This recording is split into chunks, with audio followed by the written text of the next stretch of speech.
군은 전쟁에서 승리가 목적이지만 이 승리에는 많은 것이 필요합니다. 군인, 전차나 전투기 같은 무기도 그렇지만 이런 싸울 병력과 장비를 필요한 곳에 제때 실어 나르는 게 가장 중요하다고 할 수 있을 텐데요. 우크라이나 전쟁에서도 초반에 러시아가 고전한 이유 중 하나가 군수품을 제때 보급하지 못했기 때문이라는 건 널리 알려져 있죠. 무기와 식량 등을 실어 나르기 위해선 많은 차량이 필요하고 때론 항공기로 운반되기도 합니다. 이런 용도로 사용하는 항공기가 바로 수송기입니다. 수송기는 민간 항공기를 사용할 수도 있지만 군사작전이라는 위험한 임무를 위해선 군사용으로 설계된 전용 수송기가 필요합니다. 군용 수송기는 대부분 동체 위에 붙은 날개와 그 아래에 있는 엔진, 동체 뒤에서 병력과 차량을 빠르게 내리는 데 사용하는 램프 도어를 특징으로 합니다. 군용 수송기는 크게 대륙간 비행이 가능한 전략 수송기와 그보다 짧은 거리를 비행하는 전술 수송기로 나뉩니다. 전략 수송기는 미국의 C5A 갤럭시와 C-17 글로브 마스터 3, 러시아의 IL-76, 중국의 Y-20이 있습니다. 전술 수송기로는 미국의 C-130J 슈퍼 어큘리스와 유럽 에어버스의 A400M 아틀라스, 중국의 Y8 등이 있죠. 장거리 수송 임무를 중요하게 여기는 강대국들은 전략 수송기를 전술 수송기와 함께 운용하지만 대부분 나라들은 주로 전술 수송기만 보유하고 있습니다. 군용 수송기, 특히 전술 수송기는 전투기나 훈련기보다 운용하는 숫자는 적지만 중요성 때문에 많은 나라에서 운용하고 있습니다. 그런데 앞서 소개해드렸듯이 시장에서 도입할 수 있는 기종은 제한적입니다. 우리나라를 포함해 서방권 국가들에서 도입할 수 있는 기체로는 미국 로키드 마틴의 C-130J와 동체가 약간 긴 C-130J-30, 유럽 에어버스의 A400M 정도가 있는데요.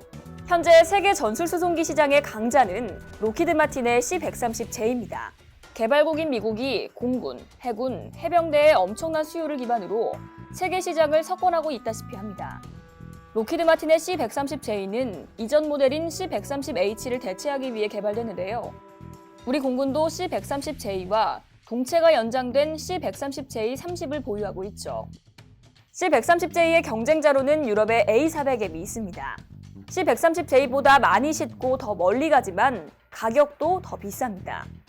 C-130J가 대당 약 1억 달러, 우리 돈 1,200억 원 가량인데 비해 A400M은 그보다 약 50%가량 더 비싼 걸로 알려졌습니다. A400M은 다국적 사업으로 개발됐습니다. 유럽의 독일, 영국, 프랑스, 스페인, 벨기에, 룩셈부르크, 이들과 함께 나토 회원국인 터키가 참가했습니다. 이들 국가 외에 도입한 나라는 말레이시아, 카자흐스탄, 그리고 인도네시아 정도입니다. C-130J는 A400M과 경쟁해도 시장에서 강자로 자리매김하고 있는데요. 그런데 C-130J에 도전하는 다른 수송기가 있습니다.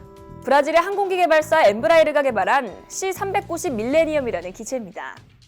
브라질 엠브라에르는 이제트라는 소형 민간 여객기로 유명하고 군용 항공기 시장에서도 EMB-314 슈퍼 투카노라는 경공격기로 유명합니다. 엠브라에르는 브라질 정부와 함께 2006년부터 브라질 공군과 남미 지역 국가들의 C-130H 대체 수요를 노리고 C-390 개발을 시작했습니다. 개발 과정에서 시장 확보를 위해 아르헨티나, 칠레, 포르투갈 등 해외 파트너가 포함되면서 국제 공동 개발로 진행됐습니다. 개발 초기엔 공중구비 능력이 강조돼 KC-390으로 불렸지만 양산 단계에서 수송기로서의 범용성을 강조하기 위해 C-390으로 바뀌었습니다. 터보팬 엔진 2개를 장착한 C-390은 2015년 2월 3일 시제기의 첫 비행에 성공했고 2018년 10월에는 브라질 공군에 납품될 첫 양산기체가 비행에 성공했습니다. 2019년 9월 초에는 브라질 공군의 첫 기체가 인도됐습니다. C-390은 아직 시장에 안착한 단계는 아닙니다. 발주국인 브라질은 원래 계획한 28대에서 22대로 도입을 축소했고 개발 과정에 참여한 다른 나라들도 포르투갈을 제외하고 아직 확정된 주문이 없는 상황입니다. 그런데 유럽에서 도입국이 늘고 있는데요.